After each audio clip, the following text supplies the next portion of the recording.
கோட்டு திரைப்படம் நேற்று 10வது நாள் வசூல், அதுவும் சனிக்கிழமை நேற்று ஒரு சூப்பரான கலெக்ஷன் எடுத்திருக்கு. முக்கியமாக தமிழ்நாட்டில் ஒரு வேறு லெவல் கலெக்ஷன் எடுத்திருக்கு. எவ்வளோ அப்படிங்கிறத பார்ப்போம். ஒவ்வொரு ஸ்டேட்டில் எவ்வளோ, உலகம் முழுக்க இது வரையும் 10 நாளில் எவ்வளோ, 380 கோடியை கடந்திருக்கு. ஸோ ஒவ்வொரு ஸ்டேட்டில் எவ்வளோ அப்படிங்கிறத பார்ப்போம். ஸோ இது மட்டும் இல்லாமல் இப்போ ரீசெண்டாக ரிலீஸ் ஆன ஏஆர்எம் அப்படிங்கிற ஒரு மலையாள பேன் இந்தியா திரைப்படம், அப்புறம் சரிபோதா சனிவாரம், அப்புறம் நிறையா தெலுங்கு திரைப்படங்கள், ஹிந்தி திரைப்படங்கள், இந்த படத்தோட வசூல்லாம் பார்க்க போகிறோம். இன்றைக்கி வந்து 47 இயர்ஸ் ஆஃப் 16 வயது நிலை. ஸோ ஒரு பயங்கரமான ட்ரெண்ட் செட்டர் மூவி. அந்த படத்தோட பட்ஜெட் என்ன, வசூல் என்ன, ஷேர் என்ன அப்படிங்கிற பார்ப்போம். வாங்க வீடியோக்குள்ளே போகலாம்.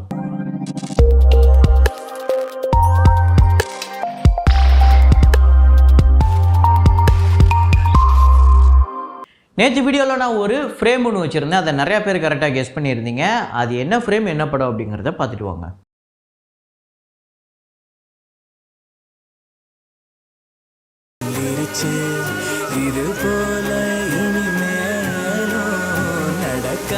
ஆமாங்க, தொடரி தான். தொடரியில் வந்து அந்த ட்ரெயினில் வந்து பயங்கரமாக நெருப்பு எரிஞ்சிக்கிட்டு இருக்கோம். அப்போ சைடில் ரோடு வழியாக வந்து அந்த ஃபயர் இன்ஜின் அதை வந்து ஆஃப் பண்ணுவாங்க. அப்போ கீர்த்தி சுரேஷ் நின்று பயங்கரமாக அழுதுட்டு இருப்பாங்க.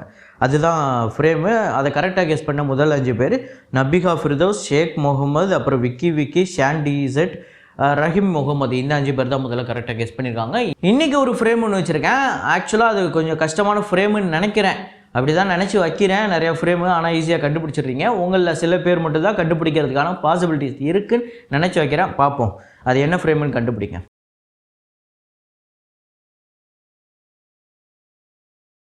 ஸோ ரீசெண்டாக தளபதி 69 படத்தோட அனௌன்ஸ்மெண்ட் வந்திருந்தது.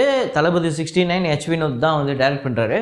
இன்னும் ஒரே ஒரு படம் தளபதி 70 வந்து நடிக்கிறதுக்கு அவர் வந்து ஒரு பர்மிஷன் ஒன்று கொடுக்குறாரு. நான் நடிக்கிறேன், ஆனால் யார் டைரக்டர் இருக்கணும் அப்படின்னு என்னோடய ஃபேன்ஸ் தான் முடிவு பண்ணணும் அப்படின்னா, அப்படியே உங்ககிட்ட கேட்டால் நீங்கள் இந்த டைரக்ட் பண்ணால் கடைசி படம் ஓகே ஐ எம் ஃபினிஷ்டு அப்படின்னு சொல்கிற மாதிரி நீங்கள் எந்த டேரக்டரை சொல்லுவீங்க அப்படிங்கிறத ரெக்கமெண்ட் பண்ணுங்கள்.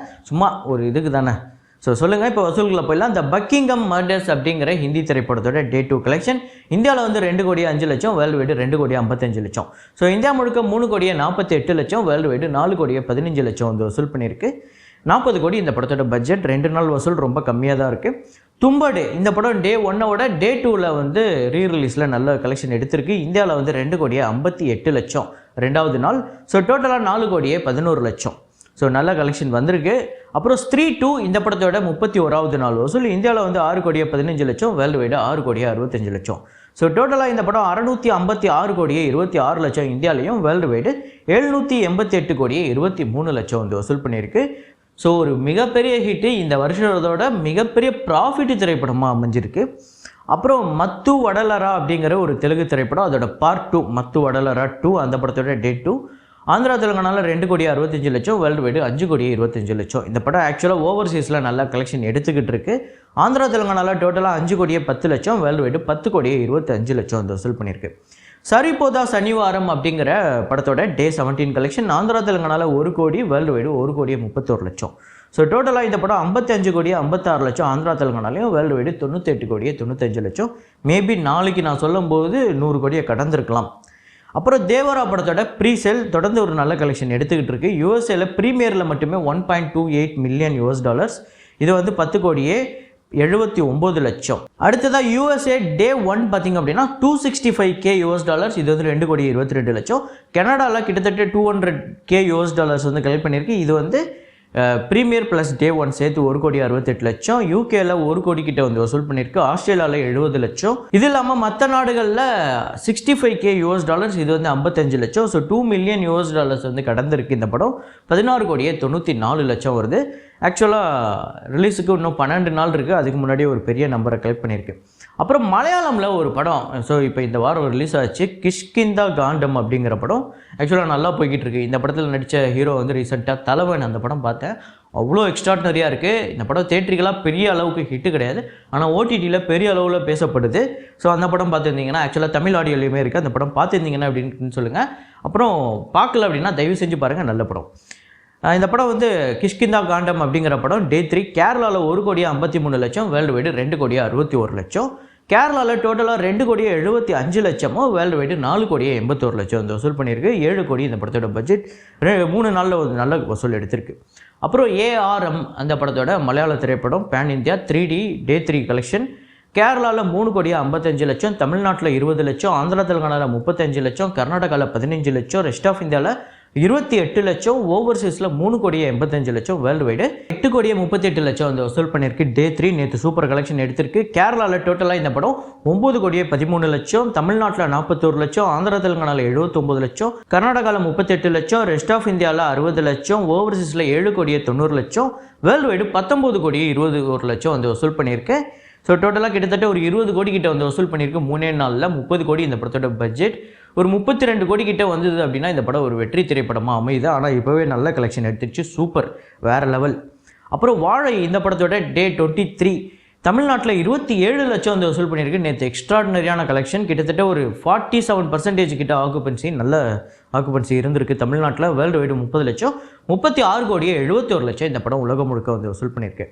அப்புறம் கோட்டு திரைப்படத்தோட 10வது நாள் வசூல் தமிழ்நாட்டில் 11,75,00,000, ஆந்திரா தெலுங்கானாவில் 28 லட்சம், கர்நாடகாவில் 71 லட்சம், கேரளாவில் 25 லட்சம், ரெஸ்ட் ஆஃப் இந்தியாவில் 68 லட்சம், ஓவர்சீஸில் 3,15,00,000, வேர்ல்டு வைடு 16,82,00,000 இந்த படம் வந்து வசூல் பண்ணியிருக்கு. டே 10. ஸோ டோட்டலாக தமிழ்நாட்டில் இந்த படம் 165 கோடியை வந்து கடந்திருக்கு. 165 கோடியே 30 லட்சம், ஆந்திரா தெலுங்கானாவில் 14,43,00,000, கர்நாடகாவில் 26,70,00,000, கேரளாவில் 12,75,00,000, ரெஸ்ட் ஆஃப் இந்தியாவில் கிட்டத்தட்ட 20 கோடி கிட்ட வந்து வசூல் பண்ணியிருக்கு. ஓவர்சீஸில் 140 கோடியை கடந்திருக்கு. 140,91,00,000, வேர்ல்டு வைடு 380,05,00,000 இந்த படம் வந்து வசூல் பண்ணியிருக்கு 10 நாளில். ஸோ நேற்று பொறுத்த வரையும் நல்ல கலெக்ஷன் வந்திருக்கு. ஸோ இப்போது இந்த 165 கோடி தமிழ்நாடு இந்த கலெக்ஷன் இருக்குல்ல, இதோடய அப்படியே ஸ்டாப் பண்ணி வச்சுக்கோங்க. இப்போ இந்த 165 கோடி தமிழ்நாடு கலெக்ஷனை இனிமேல் வரப்போகிற எந்த திரைப்படம் பிரேக் பண்ணும் அப்படின்னு நீங்கள் நினைக்கிறீங்க அப்படிங்கிறத கமெண்ட்டில் போடுங்க. ஸோ நிறையா படம் இருக்குது இப்போ அப்கமிங்லே. கங்குவா இருக்குது, ஸோ வேட்டைன் இருக்குது, அப்புறம் இன்னும் நிறையா படங்கள் இருக்குது. ஸோ கமல்ஹாசன் அவர்களோட தக் லைஃப் இருக்குது, இந்தியன் 3 இருக்குது. ஸோ இந்த மாதிரி வேறு எந்த திரைப்படங்கள் இதை பிரேக் பண்ணணும்னு நீங்கள் நினைக்கிறீங்க, இது தமிழ்நாட்டில் இன்னும் லைஃப் டைம் எவ்வளோ வரதுக்கு வாய்ப்பு இருக்குது அப்படிங்கிறதையும் கமெண்ட்டில் போடுங்க. ஸோ அதுக்கடுத்து தான் 16 வயதினிலே அந்த படத்தோட வசூலை சொல்கிறேன் அப்படின்னு சொல்லியிருந்தேன். ஆக்சுவலாக இந்த படம் வந்து ஒரு மிகப்பெரிய சம்பவங்க. எப்படிப்பட்ட ஒரு சம்பவம்னா, தமிழ் சினிமாவை ஒரு மாதிரி புரட்டி போட்ட ஒரு படம் இது. வந்து நம்ம ரீசெண்டாக ஒரு வீடியோ கூட ஒன்று பண்ணியிருந்தோம், என்னென்னா ட்ரெண்ட் செட்டர் அப்படின்னு. ஒரு வருஷத்துக்கு முன்னாடி நான் பண்ணியிருக்கேன்னு நினைக்கிறேன். ஸோ அந்த வீடியோவிலே நம்ம 16 வயதினிலே பெருசாக பேசியிருந்தோம். என்னென்னா இது ஒரு பயங்கரமான ட்ரெண்ட் செட்டர் படம். அதுக்கு முன்னாடி வரையுமே தமிழ் சினிமாவில் கிராமத்தை காட்டணுன்னா கூட ஒரு ஓலை வீடோ ஒரு குடிசை வீடியோ காட்டணுன்னா கூட அதை கூட ஒரு செட்டாக தான் காமிப்பாங்க. முதலாக எனக்கு தெரிஞ்சு தமிழ் சினிமாலேயே ஒரு லைவாக ஃபுல் மூவியுமே ஒரு கிராமத்தில் எடுக்கப்பட்ட படம் 16 வயதினிலே தான்.